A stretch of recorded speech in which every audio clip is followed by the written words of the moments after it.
இன்னைக்கு நம்ம என்ன பார்க்க போறோம்னா நீராவி டீ எப்படி செய்யலாம்னு பார்க்கலாம். அதுக்கு இப்போ செய்கிறத பார்த்துக்கோங்க. இப்போ ஒரு தட்டு வச்சுட்டு அதில் ஒரு கிண்ணம் வச்சுருக்கேன். அதில் இது போல் ஒரு துணி போட்டுக்கோங்க.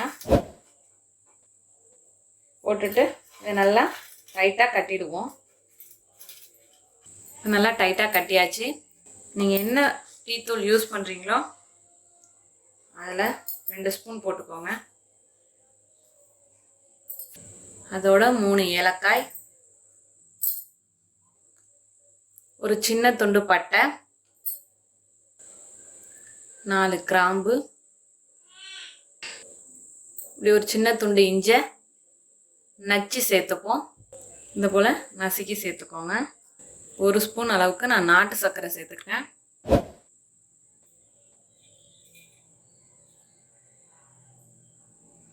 இதை ரெடி பண்ணி இப்படி வச்சுட்டு ஒரு குக்கர் எடுத்துக்கோங்க. அதில் கொஞ்சமாக தண்ணி விட்டுக்குங்க. ஃபஸ்ட் ஸ்டவ்வை பற்ற வச்சுக்கலாம். கொஞ்சமாக தண்ணி விட்டுட்டு ரெடி பண்ணி வச்சுருக்க அந்த சர்க்கரை பவுட்ரு அதில் வச்சாச்சு. இப்போது மூடி போட்டு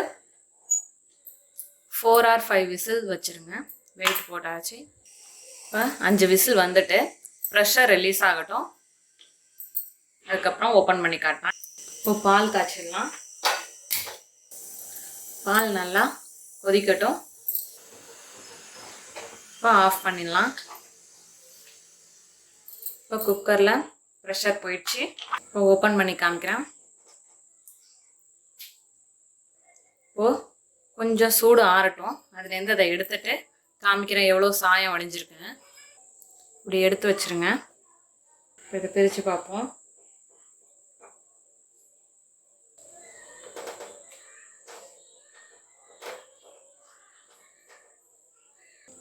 நம்ம டீ டிகாஷன் ரெடி ஆயிடுச்சு. வெறும் நீராவியில் எடுத்தது.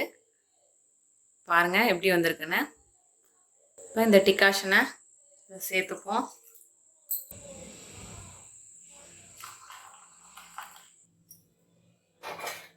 இப்போ பாருங்க,